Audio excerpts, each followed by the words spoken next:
म अझ एउटा यो सहकारी पीडितको विषयमा एउटा केही कुरा बोल्न चाहन्छु।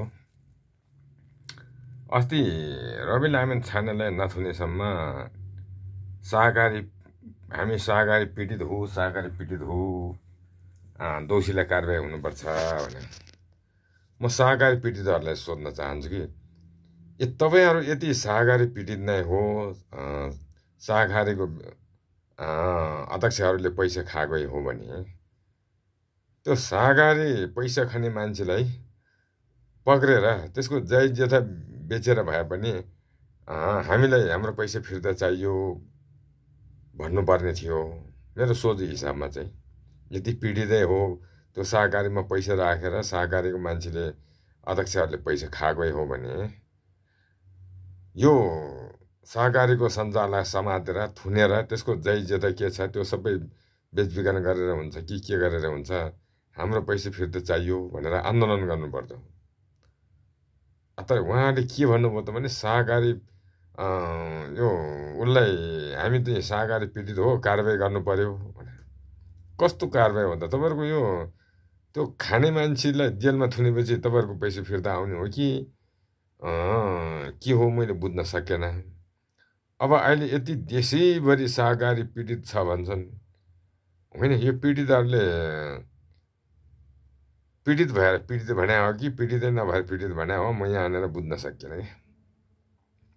यदि उहाँहरू सहकारी पीडितै हो भने त्यो सहकारीको अध्यक्ष उपाध्यक्षबाट जति पनि लुटेर लगेको धन सम्पत्ति उसको जय जेठा बेचेर हुन्छ कि के गरेर हुन्छ त्यो पैसा वापस गरिदेऊ भनिदिनुपर्ने थियो।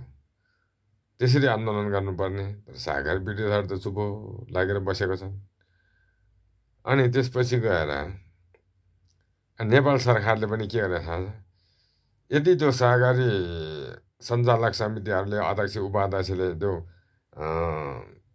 पैसा जनताको पैसा ठगेर खाएकै हो, त्यहाँ जम्मा गरेको पैसा उसले निकालेर लुटेरै खाएको हो भनेदेखि त त्यसलाई समातेर जेलमा थुन्नुको साथसाथै त्यसकोले त्यो सहकारीबाट ठगेको पैसाबाट के सामान किनेछ त, कहाँ के गरेछ त, त्यसको चलाचल सम्पत्ति सबै खोजिमेली गरेर त्यो बेचबिखन गरेर भए पनि सहकारी पीडितको चाहिँ पैसा फिर्ता गर्नुपर्ने। तर सरकार पनि त्यतातिर लागेको मैले देखिएन। हुन त यो सरकारभन्दा दोषी त यो पीडित भन्नेहरू नै दोषी देखियो कि। उहाँहरू दोषीलाई कारबाही मात्रै गर्नु भन्नुभयो, उहाँहरूको पैसा फिर्ता चाहिँ मागेको देखिएन क्या। त्यसैले गर्दा फेरि सहकारी पीडित त देशैभरि छ भन्छ। अब अहिले नाम आउँदा रवि एउटाको आएको छ। मैले रविलाई हुन्न भन्न खोजेको होइन। यदि रविले पनि ठगिएको हो भने त्यो जेल बसेर मात्रै भएन नि त। यदि त्यो जनताले त 2 पैसा होला कि भनेर त्यो ब्याङ्कमा पैसा जम्मा गरेको, त्यो जम्मा गरेको पैसा उसले हिनामिना गरेकै हो भनेदेखि त जेलमा राख्नुको साथै उसले त्यो पैसाबाट किनेको कहाँ के अर्जेको छ त त्यो सबै बेचबिखन गरेर भए पनि त्यो पीडितको पैसा फिर्ता गरिदिनु पर्थ्यो। तर त्यो सरकारले पनि त्यो चाहन्न। तर पीडितवालाले पनि हाम्रो पैसा फिर्ता गरिदिनु पर्यो भनेर चाहिँ भनेको देखिँदैन। कस्तो अचम्म। अनि यसलाई पनि पीडित भनौँ कि यो नक्कली पीडित जस्तो लाग्यो, सक्कली पीडित जस्तो लाग्यो। सक्कली पीडित हो भने यसले हाम्रो पैसा यसरी ठग्यो, यो ठगेको पैसालाई पक्राउ गरेर यसको जय जेठा उठाएर के गरेर हुन्छ हाम्रो पैसा रिटर्न गरिदेऊ भनिदिनु पर्थ्यो। त्यो विषयको कुरा पनि देख्दैन। अनि सरकारले पनि अब त्यो सम्बन्धित उसलाई पक्रेर लगेर त्यसको जय जेठा के किनेर त्यो बेचेर त्यो उसको पैसा फिर्ता, त्यो पीडितको पैसा फिर्ता गर्ने कुरा पनि गर्दैन। अनि अहिले त के कुरो सुन्छु भने सहकारी प्राधिकरण खोल्नुपर्ने रे, के खोल्नुपर्ने रे। होइन, यिनीहरूको दिमाग चाहिँ कहाँको दिमाग लिएर आएछ? प्राधिकरण खोलेर त्यहाँ कोष खडा गर्नुपर्ने रे। ठुक्क जाठ। जसले ठगेर खाएको उसैको शीर्षमध्येबाट असुल उपर गरेर उसको जय जेठाबाट असुल उपर गरेर पीडितको पैसा फिर्ता गर्नुको सट्ट अनि सहकारी प्राधिकरण खोल्नुपर्ने रे, त्यहाँ अनि कोष खोल्नुपर्ने रे। हे भगवान्, होइन कुन दिमाग लिएर आएको मान्छेहरू यहाँ थुप्रै छ। म त अचम्म लाग्न थाल्यो।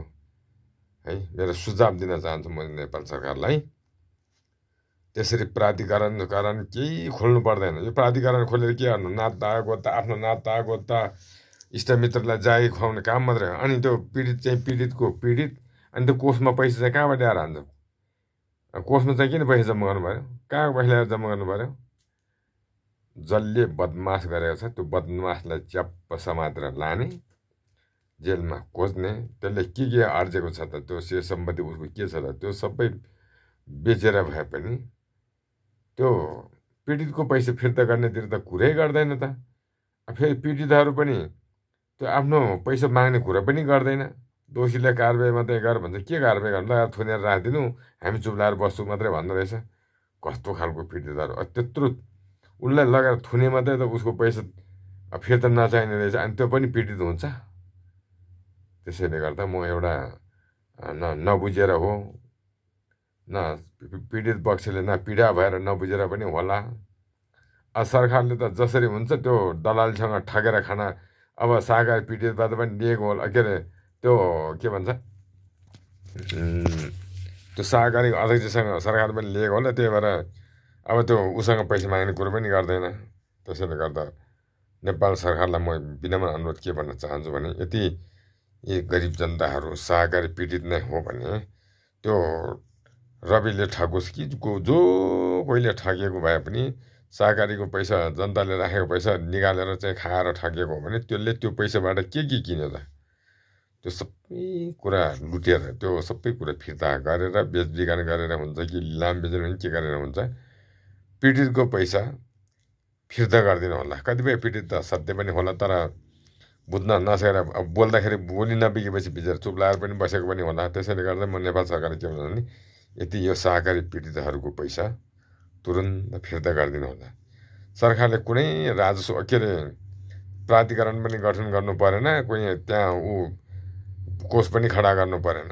जसले खाएको हो त्यसैलाई समातेर लिएर गएर उसको जाय जथा बेचेर हुन्छ कि के गरेर हुन्छ, त्यहाँ के छ सबै कुरो ल्याएर, कतिजना त्यो कुन सहकारीले कतिजनाको चाहिँ पैसा ठगिएको छ त्यो सबैको पैसा फिर्ता गरिदिने व्यवस्था गरिदिनु हुन म नेपाल सरकारलाई भन्न चाहन्छु, अनुरोध गर्न चाहन्छु। र साथसाथै यो पीडित भन्ने साथीहरूलाई पनि त्यो थुनेर राखेको मान्छेबाट, त्यो ठगिएको मान्छेबाट चाहिँ उसले के किन उसको जाय जथा बेचेर हुन्छ के गरेर हुन्छ, त्यो जसरी भए पनि हाम्रो पैसा फिर्ता गरिदिनु पर्यो भनेर आन्दोलन गर्नु पर्यो क्या।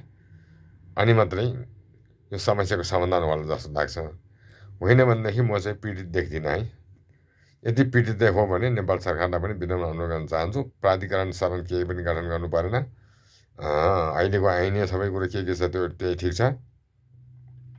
ऐनै किन चाहियो? त्यो ठगेरै गएको हो भनेदेखि त ठगेकै हो, सहकारीको मान्छेले पैसा लगाएर ठगेकै खाएकै हो भनेदेखि त त्यसले त्यो पैसा लगाएर कहाँ के गरेछ नि त? कहाँ लगानी गरेछ कि जग्गामा लगानी गरेछ कि कहीँ व्यापार अरू ठाउँमै व्यापार गरेछ कि कहीँ के गरेछ, त्यसको सम्पत्ति खोजेर सबै रोकेर त्यो सम्पत्ति बेचबिखन गरेर भने पीडितको पैसा फिर्ता गरिदिनु हुन म नेपाल सरकारलाई विनम्र अनुरोध गर्न चाहन्छु।